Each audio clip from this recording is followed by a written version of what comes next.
Hello, good morning friends. कैसे हो आप सब लोग। आज हम शुरू करने जा रहे हैं एक और नया topic, the simplified partograph. Partograph के बारे में आपने सुना होगा। पार्टोग्राफ एक ऐसा डिवाइस या टूल है जिसके माध्यम से हम लेबर की प्रोग्रेस और मदर की कंडीशन, फीटल की कंडीशन पता करते हैं।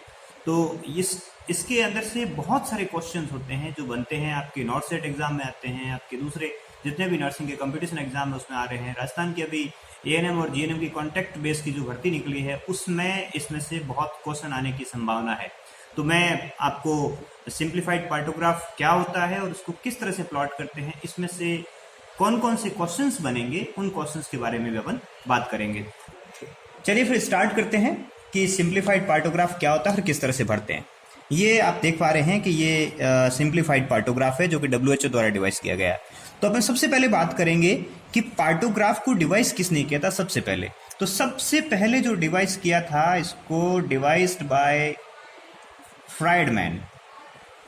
किसके द्वारा डिवाइस किया गया?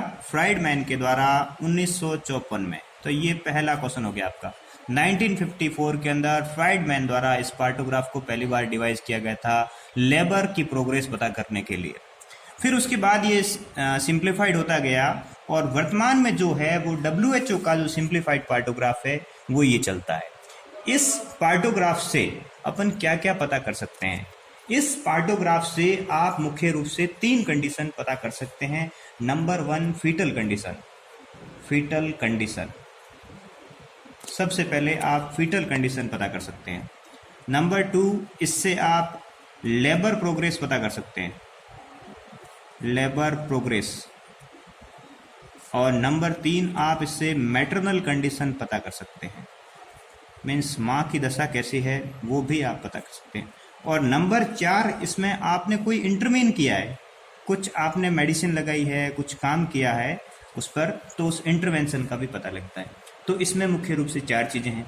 अब फीटल कंडीशन में क्या क्या पता करते हैं? तो फीटल कंडीशन के अंदर इसमें 2 चीज़ होती है। एक तो आप हार्ट रेट देखते हैं, फीटल हार्ट रेट देखते हैं, और जो दूसरा देखते हैं वो देखते हैं कलर ऑफ एमनियोटिक फ्लूइड। तो ये 2 चीज़ें होती है, वो हम किस में देखते हैं? फीटल कंडीशन के अंदर। फिर उसके बाद आता है लेबर प्रोग्रेस। ऐसे के ऐसे लेबर प्रोग्रेस में भी 2 कंडीशन है।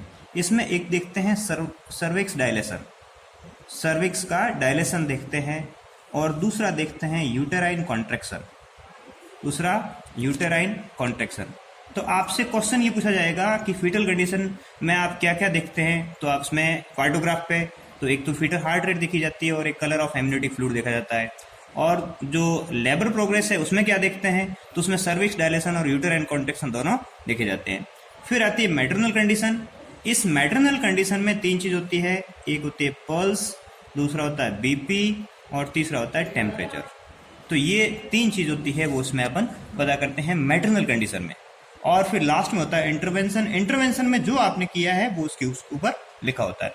तो ये वो डॉक्यूमेंट है जो आपका एक लीगल डॉक्यूमेंट बन जाता है अगर आपकी फाइल के साथ में लगा होता है। और इसके साथ साथ आपको पेशेंट की मॉनिटरिंग करने में, मदर की मॉनिटरिंग करने में, फीटस की मॉनिटरिंग करने में, लेबर की प्रोग्रेस मॉनिटरिंग करने में काम आता है, और साथ में लीगल डॉक्यूमेंट के रूप में भी काम आता है।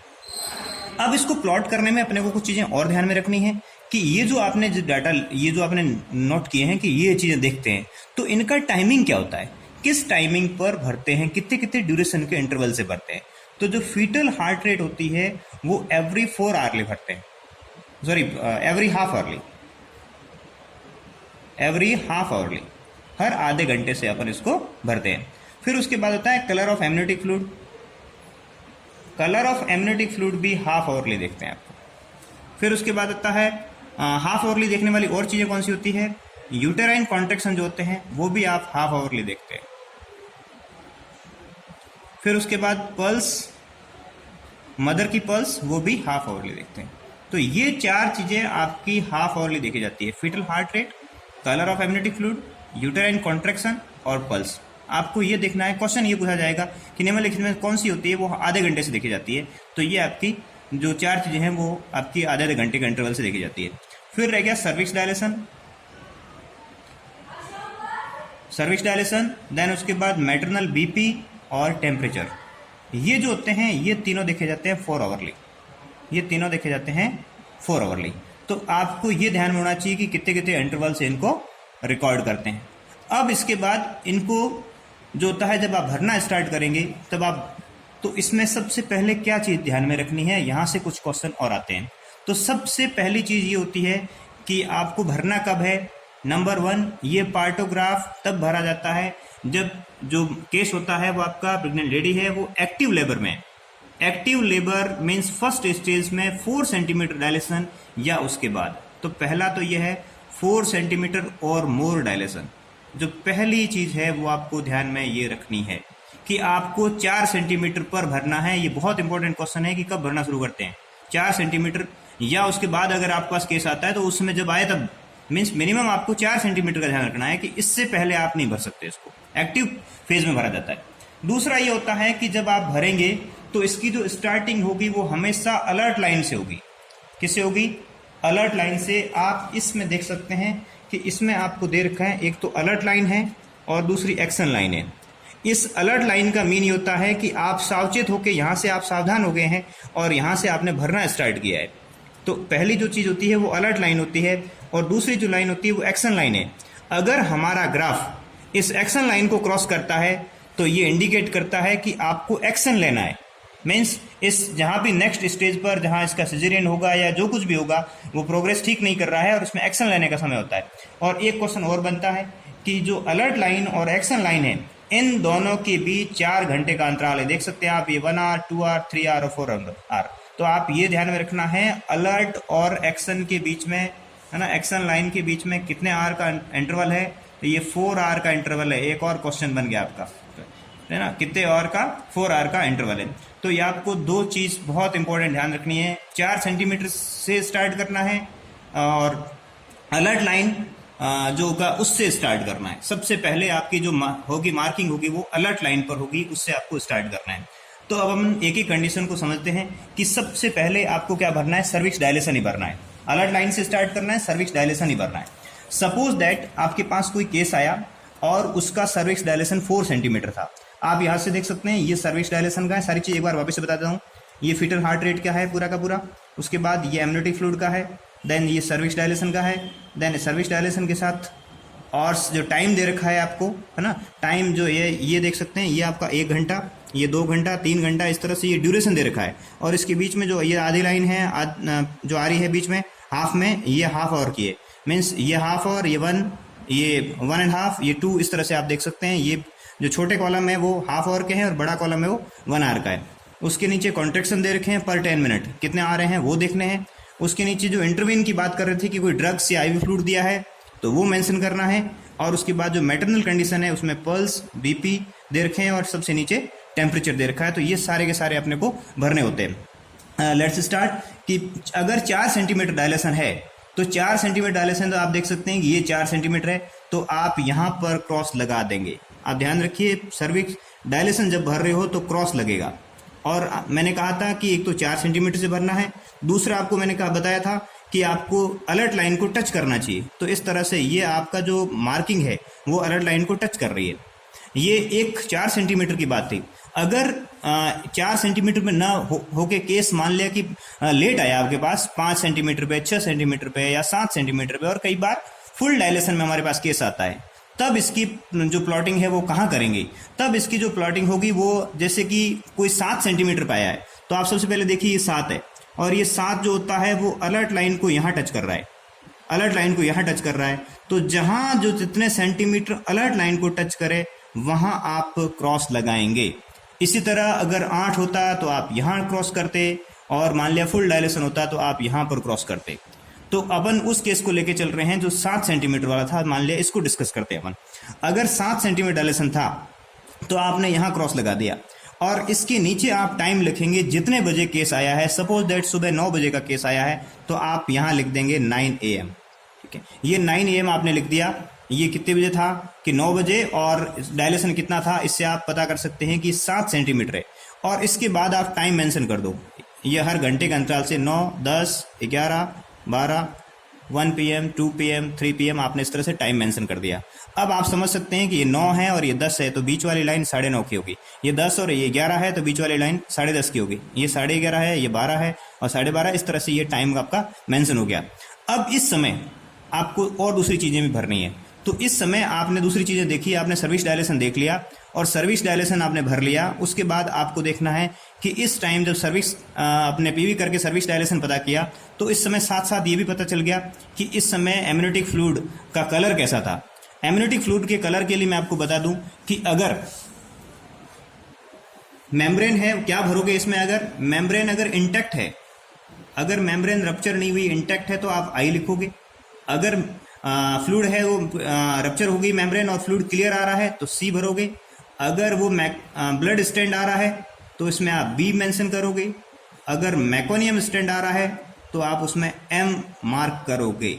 ये आपको चारों चीज़ें याद रखनी। इनमें से एक क्वेश्चन फिर फंसेगा आपको कि ये जो है कि इंटैक्ट थी मेम्ब्रेन, तो आप पार्टोग्राफ में क्या मेंशन करोगे? फ्लूइड क्लियर है तो सी मेंशन करोगे, बी है ब्लड के लिए मेंशन करोगे और मैकोनियम के लिए एम मेंशन करोगे। तो अगर यहाँ पर हम देखते हैं कि 9 AM पे अगर मेम्ब्रेन रप्चर थी और जो फ्लूइड था वो क्लियर आ रहा था, तो आप इस एमनियोटिक फ्लूइड वाले कॉलम में देखेंगे, इस लाइन के जस्ट आगे वाले कॉलम में आप इसमें सी मेंशन कर देंगे अगर फ्लूइड क्लियर था। अगर यहाँ पर इंटैक्ट होती तो आप आई भर देते। ये आपने भर दिया इसके बाद में। उसके बाद में आप क्या भरेंगे? Next, fetal heart rate. Fetal heart rate आप किस तरह से मेंशन करेंगे? मैंने बताया था फीटल हार्ट रेट हर आधे घंटे से मेंशन करनी है आपको। एवरी 4 आवरली आपको मेंशन एवरी हाफ आवरली आपको मेंशन करनी है। और आपने देखा कि इस समय 9 बजे फीटल हार्ट रेट थी कि सपोज दैट 140 था, तो ये आप देख सकते हैं ये 140 की लाइन है और ये 9 बजे पे। ध्यान रखिए लाइन यही है 9 बजे की, आपने जहाँ से मार्क किया है। अब आप इधर से नहीं भर सकते, जहाँ से आपका पार्टोग्राफ स्टार्ट हुआ है ये 9 बजे की लाइन सबके लिए यही रहेगी। कंप्लीट ग्राफ के लिए यही 9 बजे की होती। अगर ये मीन्स जो टाइम भी डिसाइड कहाँ से हो रहा है? आपकी सर्विस डायलेशन के प्लॉटिंग से हो रहा है। तो अगर ये 9 बजे हमने कहा 140 है, तो आपने यहाँ पर क्या करना है? डॉट लगाना है। जिस तरह आप मैथ में ग्राफ भरते हैं ठीक उसी तरह से डॉट लगाकर उसके ऊपर गोला कर दीजिएगा। उसके बाद आप नीचे आएंगे तो उसके बाद हमारा आता है यूटेराइन कॉन्ट्रैक्शन का। यूटेराइन कॉन्ट्रैक्शन में आपको फिर क्वेश्चन बनते हैं, बहुत इंपॉर्टेंट क्वेश्चन बनते हैं कि यूटेराइन कॉन्ट्रैक्शन में 2 चीज़ देखते हैं। एक तो देखते हैं ड्यूरेशन, आप ड्यूरेशन, और दूसरा देखते हैं नंबर ऑफ कॉन्ट्रैक्शन, फ्रीक्वेंसी। कितने कॉन्ट्रैक्शन आए 10 मिनट में, और एक कॉन्ट्रैक्शन की ड्यूरेशन क्या थी। तो हमने देखा कि पहले हम देख लेते हैं कि इसमें क्या मेंशन करना होता है। अगर कोई कॉन्ट्रैक्शन आता है और वो 0 से 20 सेकंड कम होता है, 20 सेकंड से कम होता है, 20 सेकंड से कम समय का होता है, तो आप ये जो बॉक्स होता है उस बॉक्स में आप इसमें भरेंगे डॉट डॉट डॉट इस तरह से। ठीक है, अगर 20 सेकंड से कम समय का ड्यूरेशन का कॉन्ट्रैक्शन मिलता है तो। और अगर ये 20 से 40 मीन्स दोनों याद रखना, 20 to 40 बोथ दोनों शामिल है। अगर 20 to 40 होता है तो फिर आप इस बॉक्स के अंदर ऑब्लिक लाइन मेंशन करेंगे इस तरह से। और अगर 40 सेकंड से ज़्यादा होता है ना, मोर देन 40 सेकंड्स होता है, 40 सेकंड होता है, तब आप इसके अंदर क्या भरेंगे? इसको गहरा काला कर देंगे इस तरह से बॉक्स को। तो ये भरना है। इस समय ये क्वेश्चन आएगा आपके सामने कि अगर 20 सेकंड से कम है तो आप क्या मेंशन करोगे? अगर 20 से 40 सेकंड का है बॉक्स में तो आप क्या मेंशन करोगे? कौन सा सही होगा? या आपको बॉक्स बना के दे दिया ऑलरेडी कि ये क्या इंडिकेट करता है आपको? तो इस टाइप से आपको क्वेश्चन इसमें मिलेगा आपको। अब ये होता है कि अपन कितने कॉन्ट्रैक्शन आ रहे हैं। यही 9 बजे की लाइन थी, आपने देखा, आपको मदर के कॉन्ट्रैक्शन से वो नोट करने हैं 10 मिनट में कितने कॉन्ट्रैक्शन आए, कॉन्ट्रैक्शन पर 10 मिनट आपने देखा कि उसमें आपको यहाँ पर 3 कॉन्ट्रैक्शन मिल गए। सपोज 10 मिनट में 3 कॉन्ट्रैक्शन आ रहे थे और तीनों कॉन्ट्रैक्शन थे वो किस ड्यूरेशन के थे? वो 20 to 40 सेकंड के बीच में थे। तो हम क्या भरेंगे? 1, 2 और 3 कॉलम हो गए। 3 कॉन्ट्रैक्शन थे, आपको कॉलम उतने ही चूज करने हैं, जितने कॉन्ट्रैक्शन उतने कॉलम। अगर 4 होते तो 1 और एक्स्ट्रा होता, 2 होते तो 1 और 2 ही भरने होते। तो हम कह रहे हैं कि 3 कॉन्ट्रैक्शन है, तो 3 में क्या भरोगे आप? 3 कॉलम के अंदर आप ऑब्लिक लाइन भर लेंगे, क्योंकि हमने कहा कॉन्ट्रैक्शन 20 से 40 सेकंड के। तो उसके बाद हम किस पे आ गए? नेक्स्ट, अगर कोई ड्रग्स वगैरह दी है तो आपको उसके अंदर मेंशन करनी है, उस टाइम पे आपको मेंशन कर दो। उसके बाद नीचे आ गए पल्स और बीपी पे। पल्स तो ठीक वैसे ही जैसे आपने फीटल हार्ट रेट भरी थी वैसे की वैसे ही भरनी है। जैसे मदर की पल्स थी, आपने देखा कि वो पल्स आ रही है वो 100 आ रही है या फिर 90 आ रही है, तो आपने इसी लाइन पे क्या किया, डॉट लगाया और गोला कर दिया, ये पल्स का हो गया। अब नेक्स्ट आता है बीपी। बीपी में फिर ध्यान में रखना है कि बीपी में 2 रेंज होती है। बीपी कैसे भरोगे कि अगर हमने कहा कि बीपी कितना है 120/80 था, नॉर्मल बीपी की बात कर रहे हैं कि 120/80 है, तो यहाँ पर लाइन पर नहीं भरकर बीच में कॉलम भरने हैं कि ये आप देख सकते हैं 120 की लाइन है और नीचे देख सकते हैं ये 80 की लाइन है। ठीक है, तो दोनों लाइनों पर आप डॉट लगाइए, दोनों को आप मिला लीजिए और दोनों साइड एरो बना लीजिए, तीर बना लीजिए। तो ये इंडिकेट करता है बीपी को, इस तरह से भरना है। और ये स्पेसिफिक साइन है, ध्यान रखना कि ये जिसके जो बताए जा रहे हैं वो स्टैंडर्ड साइन है इसी के लिए। तो ये इंडिकेट करता है कि ये बीपी कितना है 120/80 है। कितने बजे? 9 बजे। 9 बजे की जो लाइन थी उसी में भर रहे हैं हम। फिर आता है टेम्परेचर। टेम्परेचर जितना होता है उतना ही भरना है कि अगर 37 डिग्री सेंटीग्रेड है तो आपने नॉर्मली 37 डिग्री सेंटीग्रेड भर लिया। तो इस तरह से ये आपकी 9 बजे की रीडिंग्स हुई है। अब नेक्स्ट जो होती है वो हमने कहा फीटल हार्ट रेट हर आधे घंटे से, तो हर आधे घंटे से जितनी भी आ रही है, जैसे कि 150 आ रही थी आपने यहाँ भर लिया, 130 आ रही थी आपने यहाँ भर लिया, तो इस तरह से आप इसको मिलाते जाएंगे। अगर ये जो रेट है अगर इससे नॉर्मली 120 और 160 होती है, 120 और 160 के बीच में होती है नॉर्मल फीटल हार्ट रेट। जो एक और क्वेश्चन है, अगर 120 से कम आती है फीटल हार्ट रेट या 160 से ऊपर जाती है फीटल हार्ट रेट, तो दोनों ही क्या है, एबनॉर्मल कंडीशन है और ये हायर सेंटर को रेफर किया जाएगा या फिर गायनेकोलॉजिस्ट के पास रेफर किया जाएगा, गायनेकोलॉजिस्ट को कॉल किया जाएगा इस पेशेंट को देखने के लिए। 120 और 160 से इसकी रेंज है वो नॉर्मल है, इसके अगर कम या ज़्यादा होती है तो फिर क्या होता है, वो एबनॉर्मल हो जाएगा। फिर आता है एमनियोटिक फ्लूइड में। एमनियोटिक फ्लूइड आपको हर आधे घंटे से आपको देखना है। देन उसके बाद अगर क्लियर आ रहा है फ्लूइड तो उसके बाद सी भरते जाएंगे, और जहाँ कहीं भी अगर चेंज हो गया, जैसे कि कोई मैकोनियम आ गया तो आपने एम भरना शुरू कर दिया वहाँ से। और मैकोनियम या ब्लड जो आता है वो नॉर्मल नहीं है, वो एबनॉर्मल कंडीशन है। देन उसके बाद आगे सर्विस डायलेशन। सर्विस डायलेशन में हमने कहा कि फिर 4 घंटे बाद भरेंगे। नॉर्मली ये होता है कि जो हमारा ग्राफ है वो हमारा ग्राफ क्या होता है, इस जो अलर्ट लाइन है इस अलर्ट लाइन के बिल्कुल पैरेलल इस तरह से चलता है, क्योंकि 1 सेंटीमीटर पर आवर डायलेशन होता है एक्टिव फेज के अंदर। Normally 1 centimetre per hour active phase में डायलेशन होता है। अगर ये डायलेशन प्रॉपर नहीं हो रहा है, जैसे कि हमने कहा 4 घंटे से भरना है, every 4 hourly you have to plot it. 4 hourly हमने 9 बजे किया था, तो हम वापस कितने बजे भरेंगे, 9 के बाद 1 बजे भरेंगे। 1 बजे हमने देखा कि इसका डायलेशन था वो कितना था, 8 सेंटीमीटर था। कितना था? 8 सेंटीमीटर था, जैसे कि ये, तो ये देखिए 8। अब यहाँ इसको टच करना जरूरी नहीं है इस अलर्ट लाइन को, क्योंकि अब जो आएगा एक्चुअली वही भरना है। पहला जो था वो अलर्ट लाइन को टच करना चाहिए। 1 बजे आपने 8 भर लिया, तो इस तरह से दोनों ग्राफ को मिला लो। इस ग्राफ को मिलाने के बाद आपको क्या लगता है कि आपका जो ग्राफ है वो अलर्ट लाइन से राइट हैंड साइड की तरफ आ गया, अलर्ट लाइन से राइट हैंड की साइड की तरफ, नीचे की तरफ आ गया है। और ये क्या करता है, एबनॉर्मल प्रोग्रेस को इंडिकेट करता है। नॉर्मल जो लेबर प्रोग्रेस है वो नॉर्मल नहीं है, उसको इंडिकेट करता है। और इस केस को अगर आप पेरीफेरी में काम कर रहे हैं, पेरीफेरी पे है कहीं भी जहां पर CSC PSC पे है, तो इसको हायर सेंटर को रेफर किया जाता है। और अगर हायर सेंटर पे है तो यहाँ पर डॉक्टर को इंटरवीन के लिए कॉल किया जाता है कि प्रोग्रेस है वो लेबर की नॉर्मल नहीं है। उसके बाद जो है कॉन्ट्रैक्शंस हैं।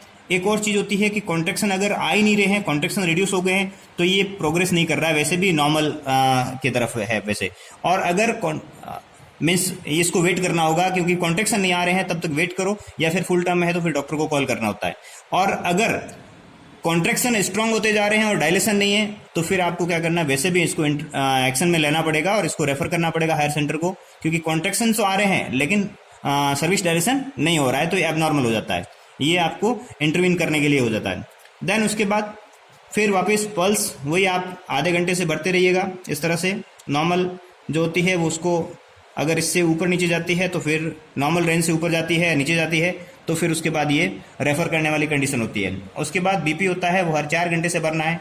जैसे कि आपने 9 बजे भरा था तो वापस आपको 1 बजे ही भरना होगा। 1 बजे जितना आ रहा है वो आपने उसको मेंशन कर लिया। जैसे कि ये जो है 130/80 को इंडिकेट कर रही है। 130/180 को मैंने भरा है इस तरह से, और फिर वापस 4 घंटे से आपको क्या करना है, टेम्परेचर आपको भरना है। तो इस तरह से आप जो है आप इसमें प्लॉट करेंगे, और इससे आप पता क्या कर सकते हैं, आपके जो क्वेश्चंस बनते हैं वो सारी चीज़ आपके सामने हैं। इसमें क्या क्या चीज़ें पता की जा सकती है, fetal condition, labour progress, maternal condition, intervene, इनमें क्या क्या होता है वो हमने मेंशन किया। हर चीज़ को कितने कितने आवर से रिकॉर्ड करते हैं। देन उसके बाद क्या क्या इसमें मेन चीज़ें ध्यान रखने वाली थी, और उसके बाद क्या मेंशन करना है उसके अंदर, और देन हमने लास्ट में सीखा कि किस तरह से इसको भरना है। ये सब के लिए यूज़फुल है, चाहे वो स्टूडेंट है, चाहे वो नर्सिंग एग्जाम एस्पिरेंट है, और चाहे वो नर्सिंग स्टाफ है, लेबर रूम में काम करने वाला स्टाफ है, तो सबके लिए बहुत ही यूज़फुल है। और एक चीज़ और थी, अब लास्ट में क्या होता है, जैसे ही डिलीवर हो जाए बेबी तो आपको यहाँ मेंशन करना होता है। और लास्ट में क्या करना है, सबसे लास्ट में जब बेबी डिलीवर्ड हो जाए तो यहाँ भरना होगा बेबी डिलीवर्ड एट, टाइम भरना है आपको, जितने बजे डिलीवर हो गया यहाँ टाइम आ जाएगा। देन उसके बाद FCH या MCH मीन्स मेल चाइल्ड या फीमेल चाइल्ड, और फिर उसके बाद बर्थ वेट कितना है, 2.5 2.6 वॉट एवर जितना kg है वो आपको इसके लास्ट में यहाँ पर मेंशन करना है। तो इस और सबसे ऊपर था वो आपका आइडेंटिफिकेशन डाटा होता है, वो हर एक के लिए, हर पेशेंट के लिए भरना होता है, तो ये मैंडेटरी है। थैंक यू होप सो आप सबको ये वीडियो अच्छा लगेगा और आपके बड़ा यूज़फुल है। और अगर आपको अच्छा लगा तो फिर आप इसे लाइक और सब्सक्राइब कीजिए। Thank you very much.